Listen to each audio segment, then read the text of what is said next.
श्री गुरुभ्यो नमः। हरिः ॐ शुक्लांबरधरं विष्णुं शशिवर्णं चतुर्भुजं प्रसन्नवदनं ध्यायेत् सर्वविघ्नोपशान्तये। गुरुर्ब्रह्मा गुरुर्विष्णुः गुरुर्देवो महेश्वरः गुरुः साक्षात् परब्रह्म तस्मै श्रीगुरवे नमः।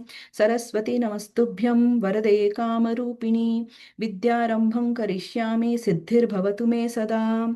पीताम्बरं करविराजितशङ्खचक्रकौमोदकी सरसिजं करुणासमुद्रं राधासहायमतिसुन्दरमन्दहासं वातालयेशमनिशं हृदि भावयामि। ॐ नमो भगवते वासुदेवाय। ॐ श्रीकृष्णाय परब्रह्मणे नमः। अथ श्रीमन्नारायणीयं द्वाविंशतितमं दशकम् अजामिलोपाख्यानम्। अजामिलो नाम महीसुरः पुरा चरन् विभो धर्मपथान् गृहाश्रमी। गुरोर्गिराकाननमेत्य दृष्टवान् सुदृष्टशीलां कुलटां मदाकुलां। स्वतः प्रशान्तोऽपि तदा हृताशयः स्वधर्ममुत्सृज्य तया समारमन्।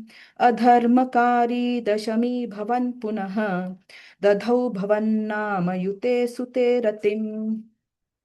समृत्युकाले यमराज किङ्करान् भयङ्करां स्त्रीनभिलक्ष्ययन् भिया पुरामनावत् स्मृतिवासनाबलात् जुहाव नारायण नामकं सुतं।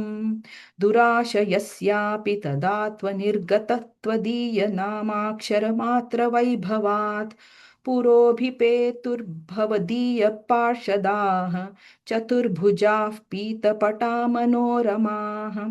अमुञ्च सम्पाश्य विकर्षतो भटान् विमुञ्चतेत्यारुरुद्धुर्बलादमी। निवारितास्ते च जनैस्तदा तदीयपापन्निखिलन्यवेदयन्। भवन्तु पापानि कथन्तु निष्कृते कृतेऽपि भो दण्डनमस्ति पण्डिताः। न निष्कृतिः किं विदिता भवादृशाम् इति प्रभो त्वत्पुरुषा बभाषिरे। श्रुतिस्मृतिभ्यां विहिता व्रतादयः पुनन्ति पापन्ननुलन्ति वासनाम्। अनन्तसेवा तु निकृन्तति द्वयीम् इति प्रभो त्वत्पुरुषा बभाषिरे। अनेन भो जन्म सहस्रकोटिभिः कृतेषु पापेष्वपि निष्कृतिः कृता। यदग्रहीन्नां भयाकुलो हरेः इति प्रभो त्वत्पुरुषा बभाषिरे। नृणाम बुद्ध्यापि मुकुन्द कीर्तनन् दहत्य घौघान् महिमास्य तादृशः। यथाग्निरेधांसि यथौषधं गदान् इति प्रभो त्वत्पुरुषा बभाषिरे। इतीरितैर्याम्यभटैरपाश्रिते भवद्भटानां च गणे तिरोहिते। भवत्स्मृतिं कञ्चन कालमाचरन् भवत्पदं प्रापि भवद्भटैरसौ। स्वकिङ्करावेदन शक्तितो यमः स्वकिङ्करावेदन कितो यमः त्वदङ्घ्रिभक्तेषु न गम्यतामिति। स्वकीयभृत्या न शिशिक्ष दुच्चकैः सदेव वातालयनाथ पाहि माम्। इति श्रीमन्नारायणीये अजामिलोपाख्यानं नाम द्वाविंशतितमं दशकं समाप्तम्। नारायणाखिलगुरो भगवन्नमस्ते। नारायणाखिलगुरो भगवन्नमस्ते। अथ त्रयोविंशतितमं दशकं दक्षचरितं चित्रकेतूपाख्यानं च।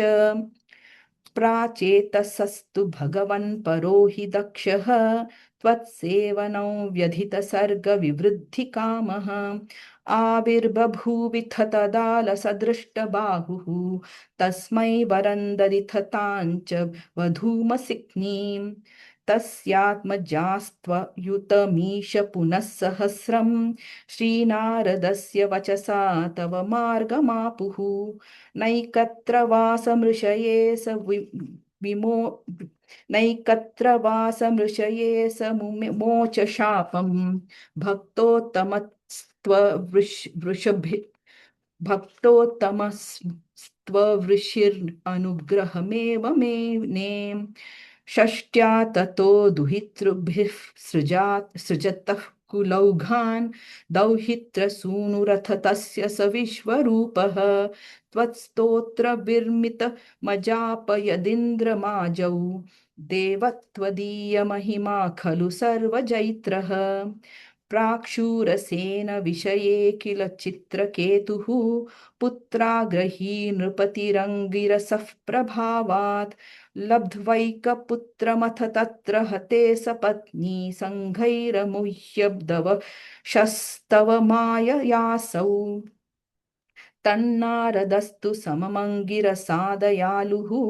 सम्प्राप्य तावदुपदर्श्य सुतस्य जीवम् कस्यास्मि पुत्र इति तस्य गिरा विमोहम् त्यक्त्वा त्वदर्चनविधौ नृपतिन्ययुङ्क्त स्तोत्रं च मन्त्रमपि नारदत्थोत्थ लब्ध्वा तोषाय विपुषो ननु ते तपस्यन् विद्याधराधिपतितां स हि सप्तरात्रे लब्ध्वाप्यकुण्ठमतिरन्वभजद्भवन्तम् तस्मै मृणालधवलेन सहस्रशीर्ष्णा रूपेण बद्धनुति सिद्धगणावृतेन प्रादुर्भवन्न चिरतो नुतिभिः प्रसन्नः दत्त्वात्मतत्त्वमनुगृह्यतिरोदधाथ त्वद्भक्तमौलिरथ सोऽपि च लक्षलक्षं